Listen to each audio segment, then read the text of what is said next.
أعوذ بك من همزات الشياطين وقربي جبريل الحمد لله سلام عليكم يا أيها الناس ولقد أنزلنا إليك آياتي لتبين وما يخفر إلا الفاسقين আমরা তোমার প্রতি আয়াত নাজিল করি স্পষ্টভাবে একমাত্র কাফের ব্যতীত ইহা অস্বীকার করবে না। উপরের আয়াতে আছে সূরা বাকারায় লিতুবাইয়িনা স্পষ্টভাবে এবং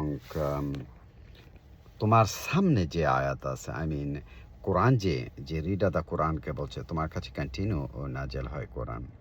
আর এটা লাহওয়াল হাদিস যারা আছে এরা বলবো যে নাজেল বন্ধ হয়ে গেছে কোরআন তো কন্টিনিউ নাজেল হয়।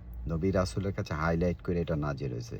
এটা যে মিনিং আছে, এটার যে আয়াত আছে আয়াতি লিতুবাইয়িনা, এই আয়াত নাজেল করেছে। এই পৃথিবীতে যে আয়াত আছে, আল্লাহর নিয়ামত আছে, এটা পৃথিবী কারো সাধ্য নাই যে গণনা করে শেষ করতে পারবে।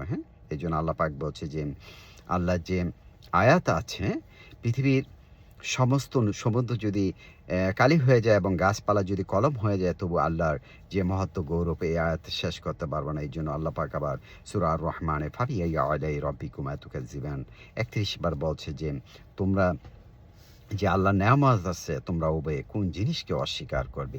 এর মধ্যে যদি কোনো একটি নেয়ামতকে আপনি অস্বীকার করেন তখনই কাফের হয়ে যাবেন। কাফের শব্দটা হয়তো শুনলে অনেকে চিৎকার করে বা আমাকে কাফের বলছে। ছোট ছোট যে জিনিস আল্লাহর নেয়ামত আপনি অস্বীকার করলে এই কাফের হইতে হবে।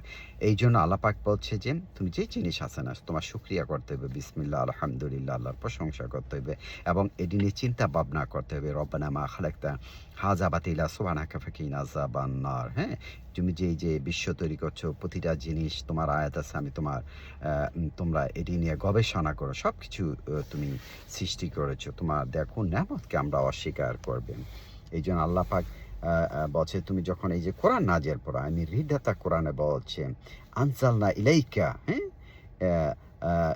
লিতুবাইয়িনা, মানে এই যে নাজেল করা হইতেছে তোমার কাছে, ইতুবাইনা মানে স্পষ্টভাবে একদম নাজেল করা হয়েছে, একমাত্র কাফের ব্যতীত অস্বীকার করবে। যদি আজকে এখন আমি এই কোরআনের আয়াত দিয়েই করি, যারা লাহওয়াল হাদিস নিয়ে আছে এরা এটা অ্যাকসেপ্ট করবো না, অথচ আল্লাহ পাক এটা বলতেছে কোরআন থেকে।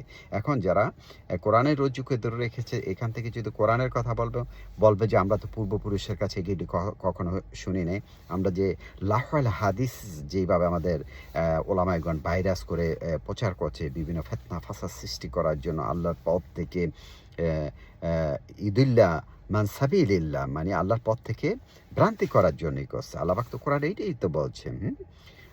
আল্লাহ পাক বলছে যে মানুষের মধ্যে কিছু লোক আছে যারা লাহওয়াল হাদিস উপস্থাপন করে যে আল্লাহর রাস্তা থেকে দূরে সরার জন্য। আজকে তো আল্লাহর রাস্তা থেকে লাহওয়াল হাদিস ওলামাইগণ মানুষকে দূরে সরাই দিতেছে। আপনি যদি যারা হাদিস অ্যাকসেপ্ট করে, কোরআন মানে, কিন্তু কোরআনের আয়াত যখন পেশ করা হয়, যে নাজেল করা হইতেছে, এটা যদি স্পষ্ট বলা হয় তখন বলে না না না না এটা তো হাদিসে না, এইভাবে মানুষকে আল্লাহর পথ থেকে দূরে নিয়ে যেতেছে। এই জন্য কোরআনে বলছে যে আল্লাহর রাসূল বলতেছে হে আমার প্রতিপালক, আমার কম তো কোরআনকে পরিত্যক্ত বস্তু বানাইছে, কোরআনকে গিলাপ দিয়ে তাকের মধ্যে রাখে, এটাকে বুঝতে চেষ্টা করে না, এটাকে পরিত্যক্ত বস্তু বানাইছে।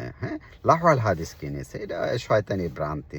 শয়তান তো চাইবে যে মানুষকে ভ্রান্তির পথে নিয়ে যেতেছে। লাহওয়াল হাদিস যারা এটাই করে লেখছে, এটাকে শয়তান বলা হয়েছে। আল্লাহ পাক এই জন্য বলছেন পবিত্র কোরআনে যে লাহওয়াল হাদিস সম্বন্ধে সূরা লোকমানে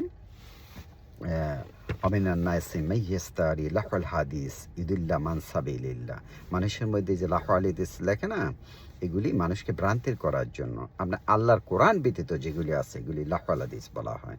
কাজে এর থেকে আমাদের বাঁচতে হবে। এই জন্য আপনি কোরআনের রসুকে ধরেন, ওয়াতাসিমু বিহাবলিল্লাহি জামিআ ওয়ালা তাফাররাকু, মানে এটাকে দলে উপদলে বিভক্ত করেন না। আপনি যখন পারেন এক আয়াত পড়েন, বুঝা আপনি নিজের ভাষায় পড়েন।